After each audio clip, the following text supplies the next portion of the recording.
That was good. It's still kind of mini camp, so it's not really training camp yet. So it was kind of an introduction. We're back practicing over here for the next couple of days now.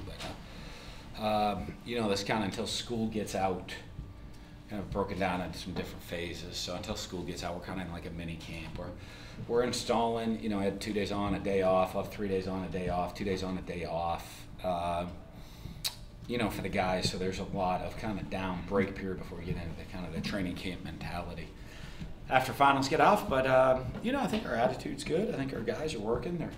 They're putting in some effort. I'm seeing some good things. You know, of guys out there flying around, making some plays, some good effort and execute, and then a little bit of inconsistency at times. But it's, you know, it's just expected when you have a young team. You know, I think one of the things we have to do a great job as coaches is break down and show them, hey, this is what it looks like when we're all doing the right thing. Nobody making spectacular plays. Everybody doing the right thing.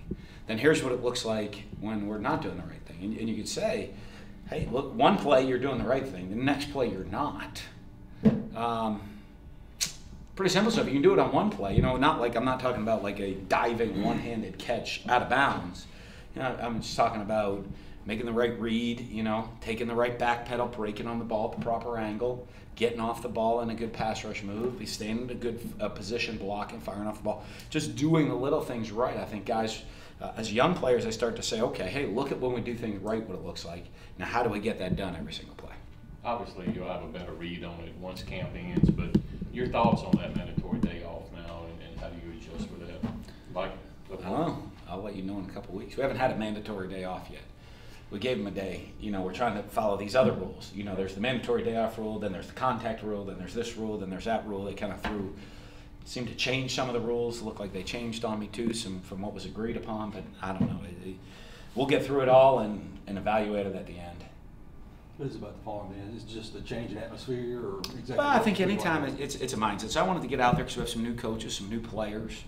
Heck, the road's blocked off, so you got to take a different way. The one, you know, on our walkthrough with the coaches, 3 of the coaches got lost on the way out there the other day. So, for the coaching staff, just to see where it is. So I just wanted to touch on it. But when we do get out there, I think there's a sense of team building out there. You know, I mean, you see it at every level. That's why, you know, whether NFL teams go somewhere for training, you know, Dallas Cowboys are out in California. You know, and NFL teams, they're all over the place. They go away for kind of a training camp, all the way down to high school. You know, they'll go somewhere for like a couple-day training camp. And just a different mindset, different attitude, and some team building. I think just the demeanor, even though it's only, you know, a mile and a quarter from here, I think it has a different feel for it, and it has that different feel for the players that, hey, this is a different time of year. You know, and it's great when we get back over here. It is game week because we need to transition at that point as well. So it's good to have that different mindset there. Some of the veterans know what to expect from them when y'all go to the farm, but what's it like to see some of those newcomers kind of? Well, I think it's just some like an intimidation factor, like just hey, we're going to the farm, and they're somewhat nervous before we even get there.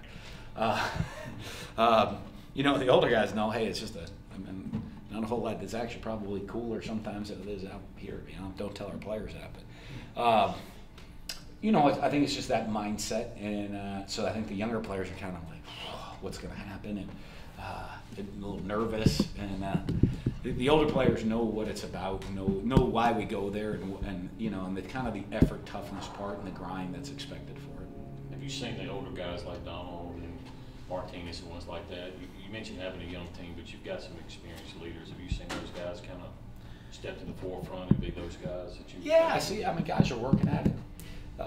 Guys are working at it. Plus, I think a lot of our young guys have a good work ethic and a good attitude right now. I think they realize, you know, last year wasn't acceptable. Last year wasn't what the program's all about. And so I think, you know, they realize that what they did is not going to cut it, whether you're a young guy or an old guy. So I think there's more leadership throughout the entire team. I know you guys made it into hit full pads, but what have you seen from Colin Hill early on? He's running hard. You know, I mean, it's hard because the guys are, you know, they're still learning. You know, I mean, it's going to be a couple weeks before you really see what the young guys can do. You see, I mean, they look fast and they look big and strong, but, you know, I mean, we got to see what he does and how fast they pick up the offense and how fast the defensive guys, young defensive guys, pick up the defense.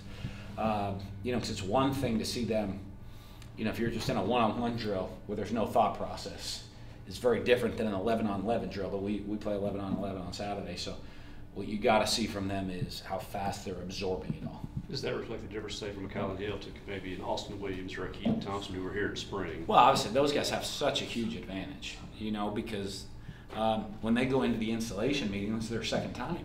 You know, they went through installation meetings all spring. They learned the offense. Some of the guys learned the defense. So when they walk into that meeting, you know, it's really the second time they've had to go through the process of going through the meeting, you know, learning it, going out on the field and practicing it. You know, for the new freshmen, this is their, hey, we put in plays this morning. You know, we kind of put in our today's installation, and the first time they've ever done it is on the field.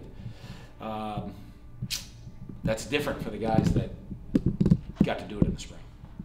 You had mentioned the desperate feeling of knowing it's your final season for 8 miles. Have you seen him take that approach in the first few days? I do. I think he's playing. I see him. He's, you know, the good thing is I seen him make a bunch of plays for us, and so he's playing a little bit more confidence, which I think that'll really help him as he moves forward.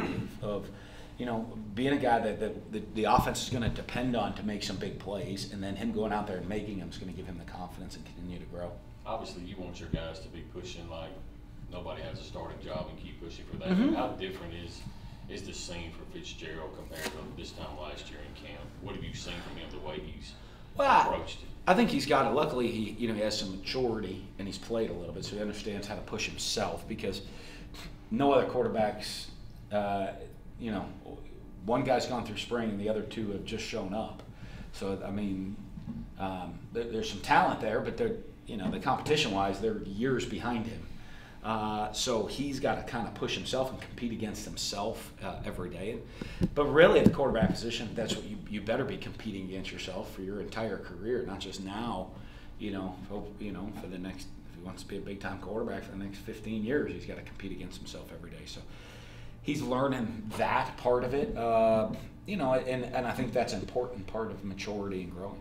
You mentioned that Keaton was handling things well in the spring, and you were kind of pleased with the way he gathered things and soaked it all in. Now that you're in this mode, what same way, I think, you know, sometimes you catch yourself and you're like, oh, it's got to be better, it's got to be better. And then you realize, hey, he's, you know, a true freshman, you know, because I think going through spring and what he did, your standards and expectations for him are really high. You know, and so, you know, for where he's at in his career, I think he's way ahead. You know, coming in possibly as the number 2 guy, though, you got to keep pushing him to get more and more. And but you got to remind yourself is, hey, you just showed up on campus 6 months ago, playing from high school football. So I think that's something that all of a sudden you say, boy, he's way ahead if you put it in that perspective.